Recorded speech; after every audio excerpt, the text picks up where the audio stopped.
gonna let you in on a little secret. I love Mario games. I know this comes as a huge surprise to all of you. Okay, seriously, seeing as how I just celebrated my own 35th anniversary earlier this year, Mario's basically been a part of my life every step of the way. And being Super Mario Bros. Old means that I also know that the All-Stars name carries some serious clout. So I couldn't wait to find out what improvements and extras Super Mario 3D All-Stars might include. A complete remake of Super Mario 64 perhaps? Maybe a fully orchestrated soundtrack? Or possibly some behind-the-scenes bonus features? Like that's ever gonna happen. Yeah, so literally none of that ended up happening.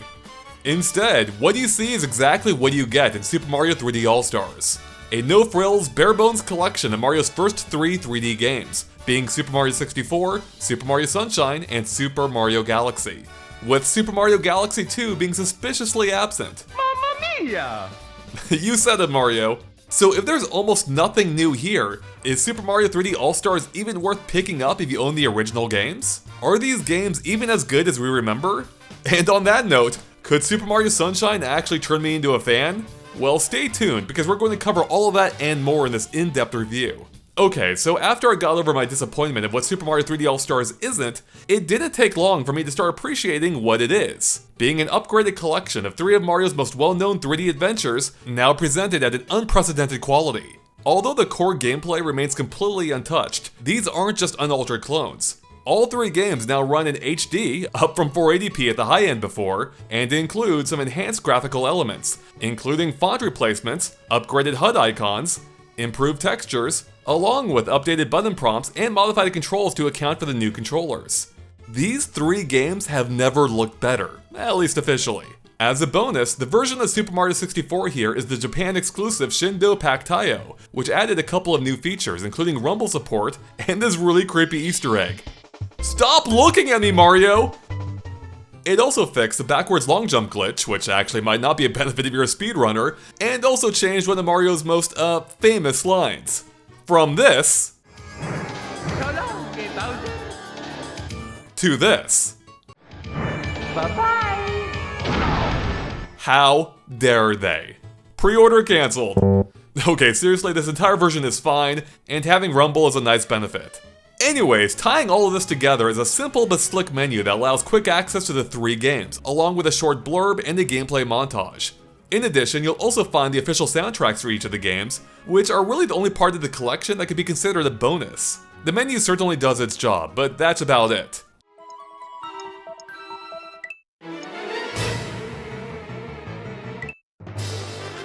Even the soundtrack music player is bare bones, only allowing you to play or stop any given track. There's no rewind or fast forward. There isn't even a progress bar. However, you can at least turn off the screen if you're listening in portable mode, which will save you some battery life. Oh, and in a nice touch, you can easily swap the language of the various games here too, which not only changes the in-game text, but also the logos and even the meme. Now, in case you're somehow unfamiliar with the 3 games included here, you're Mario and you need to rescue the princess in all of them. Got it? Peachy! So let's get into the nitty-gritty and the more technical aspects of this collection compared to the original versions. And let's start with the fact that all 3 games are now ostensibly presented in HD. But that doesn't quite tell the full story. Although Super Mario Sunshine and Super Mario Galaxy do indeed run at a full 1080p when docked, as we've verified with our own pixel counts, Super Mario 64 falls a little bit short at what's essentially a pillar-boxed 720p. But given that's still 9 times the pixel count of the original game, it's a distinction I didn't even notice during actual gameplay. The entire collection looks razor sharp, and is a quantum leap over playing the games on their native hardware. Now, the reason for Mario 64's pillar box display is because it retains the original's 4:3 aspect ratio, leaving it as the only non-widescreen game in the collection. I adjusted quickly, but it's a bummer all the same that it didn't receive the same widescreen treatment that Super Mario Sunshine has, as it does significantly increase your field of vision. The variety of interface elements have also been enhanced across the board. This includes each game's logo, HUD icons like your power meter or coin count, as well as the font, which is now infinitely more readable in Super Mario 64 and Sunshine. These are all small changes, but they do go a long way in enhancing the overall presentation, and is a step well beyond what a straight upscaling could accomplish. Now, while most of the textures are still based on the original games, quite clearly in some cases, some of the more common or obviously bad ones have been replaced with significantly higher quality versions. The difference is probably most noticeable in Super Mario 64, with Mario's hat emblem, get it? Now looking completely smooth, along with the buttons on his overalls. The paintings in the castle too now look considerably cleaner, and in Mario Sunshine, the animated level entry portals have a lot more detail. Let's talk performance, and let's get the bad news out of the way first. These games all run at their original capped frame rate, which means that Galaxy still runs at a buttery smooth 60 frames per second, whereas 64 and Sunshine still clock in at just 30. There's no two ways about it. It's disappointing that Nintendo didn't upgrade them all to 60 across the board. Keep in mind that they still look and play just fine, but it is a little jarring jumping between Galaxy's silky smooth 60 down to Sunshine's 30. But here's the good news. These games seem to run better than ever. Sure, you'll still encounter the occasional frame pacing hiccup in 64 and Sunshine, but the moment-to-moment gameplay feels more consistent. Take this section of Whomp's Fortress for example, which for whatever reason causes the Nintendo 64 to struggle, with the frame rate dipping into the mid-20s, whereas it runs almost entirely without issue on Nintendo Switch. And the same goes for the final battle of Super Mario Sunshine, which we can't show you because of the silly embargo. But as you can see here through the blurry mess, the GameCube version dips into the mid-20s as well, whereas it's a near steady 30 frames per second on Nintendo Switch.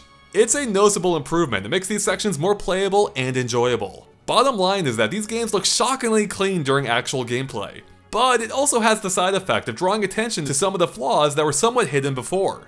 For instance, there's a sharp contrast now in Super Mario 64 between the level geometry itself and the very blurry background. In addition, some of the texture work looks especially unattractive in HD. No offense, Tall Mountain. And in Super Mario Sunshine, I never noticed that most of the NPCs stop animating once you're a short distance away, but it's clear as day in HD, which is a little disconcerting. And you'll never unsee the fact that Mario's reflection in Super Mario Galaxy doesn't have pupils. Sorry, but these are really minor complaints and are well worth the trade-off for higher graphic fidelity. It just would have been nice had they also addressed them in this collection. But speaking of trade-offs, there is one more visual element we have yet to discuss. The pre-rendered cutscenes that appear in both Super Mario Sunshine and Super Mario Galaxy. Because these were originally developed for standard definition, Nintendo seems to have used some sort of upscaler to smooth out the pixelization that would have otherwise occurred on the Switch. And it works to varying results. The cutscenes hold up well enough in Super Mario Galaxy, but you might notice that some objects look a little too smooth or lacking detail if you look close. Super Mario Sunshine, on the other hand, has far more noticeable issues, likely owing to the lower quality of the source material. Here you'll spot ghosting for fast-moving objects, as well as a bizarre distortion of objects farther away from the camera that gives them almost a painterly look. It's not horrible per se, but it can be distracting. It also should be noted that because Sunshine's cutscenes were originally developed for a 4x3 display, they've now been cropped to fill the screen. So you are technically missing out on part of the picture, even if nothing essential was lost. The end result technically works and might be the best option that Nintendo had available to them. But the issue is that the cutscenes don't quite mesh with the rest of the game as well as Galaxy's do. I of course would have liked to have seen the cutscenes re-rendered entirely for widescreen HD, but c'est la vie. So that's about it on the technical side, but the controls have also been adapted for the Switch's hardware, so let's break it down on a per game basis. And let's start with Super Mario 64, which to me handles exactly as I remembered, without any of the input latency that plagued the Wii U Virtual Console version. I was running and jumping and wall kicking through these levels just as I did as a kid. It was absolute perfection. Although the left and right camera controls have been reversed, which might trip up those familiar with the original game, and it probably should have been a toggleable option. Now, Super Mario Sunshine is where things start to differ ever so slightly. As a result of the Switch lacking the GameCube's brilliant triggers, what was once handled by a single button is now split between two. ZR is now used to spray water when on the go, while R lets you free aim when stationary. It works fine, it's just not quite as elegant as it was before. Another sacrifice is the ability to adjust FLUDD's water pressure, owing once again to the Switch's lack of analog buttons. This time, Mario can only squirt water at full power, which doesn't really impact how the game plays in any way, but it was a fun thing to play with in the original version. Unfortunately, even though the Switch can accept GameCube controllers via the Wii U adapter, the game doesn't officially support them. So while it technically does work, you're still stuck with the revised control scheme instead of the original one. So here's hoping that's something Nintendo patches in at some point, because the GameCube controller really is perfect for this game. Finally, the aiming controls are now inverted from the original version, which is to say, they're not inverted at all. Up is up and down is down. And once again, there is sadly no option to change this. I adjusted quickly enough myself, but it'll probably trip up some Sunshine veterans. And that brings us to Super Mario Galaxy, which has had the most significant changes owing to its reliance on the Wii's IR pointer to collect star bits and interact with things like pole stars, on top of a variety of motion controls. If you're playing with a controller, the built-in gyro will act as your pointer, which makes using split Joy-Cons the most authentic way to play, with the right one mimicking the Wii Remote pointer. And it feels nearly indistinguishable from the original game. At first! Because the problem is, the cursor will slowly begin to drift from where you're aiming, and it'll keep getting worse until you manually recalibrate by tapping the R button. It's a quick fix, but it's one you'll have to use constantly. And it does detract from the brilliant simplicity of how it used to work. Now interestingly, I found this to be less of an issue when using the Pro Controller. Maybe because I naturally used it less due to holding it with both hands? Or maybe it just seemed that way because it inherently feels like less of a one-to-one pointer. Whatever the case may be, the downside is that controlling the cursor with a Pro Controller is a little bit more annoying and slightly less versatile since you have to use both hands to tilt the entire controller. But hey, on the upside, you gain full-size control sticks and buttons as well. Now, if you're playing in handheld mode, then the touchscreen takes over for the pointer, meaning you no longer have to worry about recalibrating it constantly. But it does mean that you'll have to take one of your hands off the controls in order to collect star bits or interact with other things on the screen, which is both a little inconvenient and also leaves you more vulnerable. But otherwise, it works just fine, even during fast-paced sequences like when blowing Mario around in a bubble. And then there are the motion controls, with the most common one being used for Mario's spin attack. And while it can still work in much the same way with just a flick of your controller, you can also now just tap the Y button instead, which is a great addition, even if I never minded the waggle controls myself. Beyond that, motion controls are still required in a few instances, such as when riding a giant ball or a stingray. And they work exactly as they used to, requiring solo tilts of the controller. And that might be for the better or worse, depending on your views of motion controls in general. The only slight change here is that when playing in handheld mode, you'll have to tilt the entire system, which reminded me a bit of Kirby's Tilt and Tumble on the Game Boy Color. Woo! So that covers all of the major changes. But how has it been to actually revisit these classic games? Well, pretty amazing honestly, and surprisingly illuminating. Whether I was reliving stepping foot into Peach's castle for the first time, exploring a surprisingly colorful and populated tropical island town, or even bounding between planets as I explored the galaxy, I was having an absolute blast most of the time.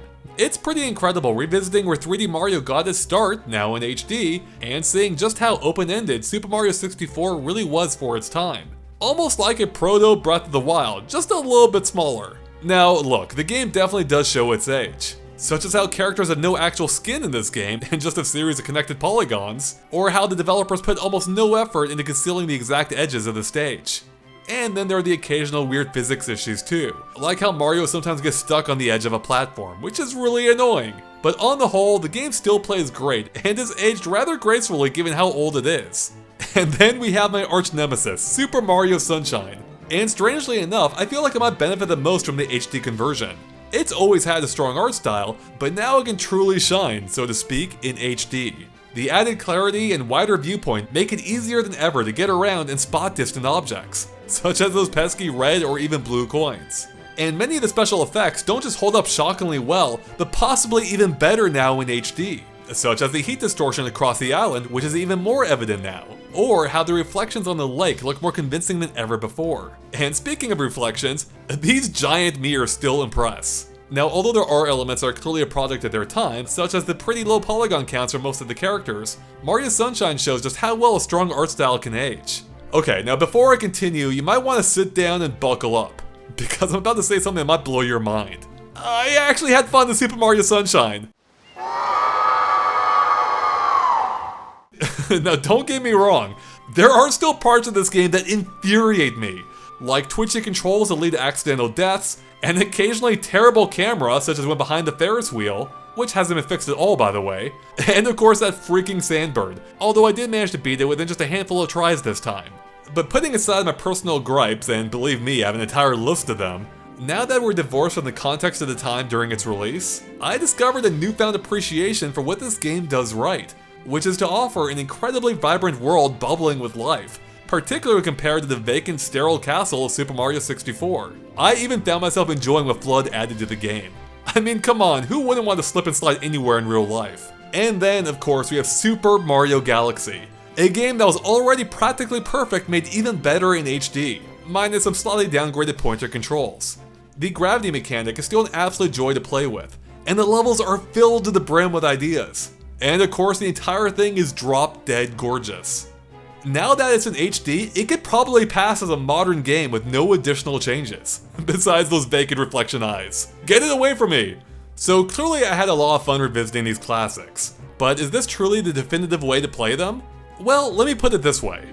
So growing up, I didn't realize it, but I couldn't see really anything at all. I was super nearsighted and didn't realize it. And it wasn't until I was a relatively late age that my parents took me to an eye doctor and realized, hey, Andre's really short-sighted. So when my dad came home with my prescription glasses, he remembers me putting them on, looking outside, and saying, "Dad, I can see the birds in the trees." And man, that's almost exactly how it feels replaying these games in HD. There's a hidden beauty to each of them that's been partially obscured by low resolutions and bad TV connections. It feels like I'm finally seeing these games as how they were always meant to be.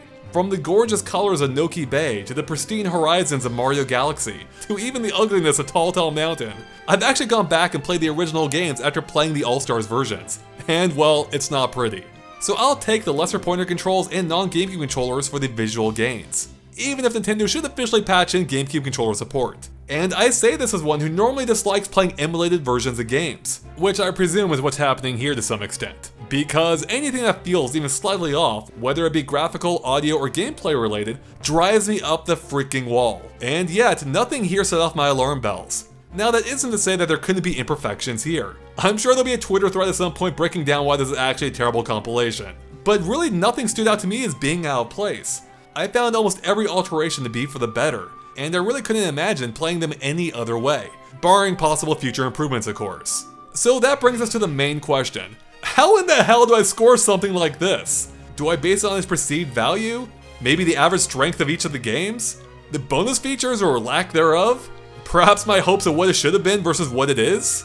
Or how about the fact that the best 3D Mario, being Super Mario Galaxy 2, isn't even here? At the end of the day, Super Mario 3D All-Stars falls short of a 35th anniversary celebration. These games aren't remakes, there are almost no extras, no behind-the-scenes features, and there's zero insight into the development of these games. Super Mario Sunshine doesn't even run at 60 frames per second, nor is Mario 64 in widescreen. This is just a simple collection of 3 of the 4 games that arguably should have been here. But when those 3 games are considered by many to be among the best ever made, including one that's never been re-released, and they're all looking better than they ever had before, well, it's tough staying all that disappointed once their magic takes root inside of you all over again. So while I may have hoped for more, I'm still pleased with what Super Mario 3D All-Stars is. I liked it a lot, and this will absolutely be the way I play these games for the foreseeable future, even if I still want a proper Super Mario 64 remake someday, Nintendo. Oh, and please add Super Mario Galaxy 2 at some point too. And with that, thank you so much for watching, and make sure to click that subscribe button and ring that bell for more on Super Mario 3D All-Stars and everything else Nintendo Switch as well. We'll catch you later. Bye bye!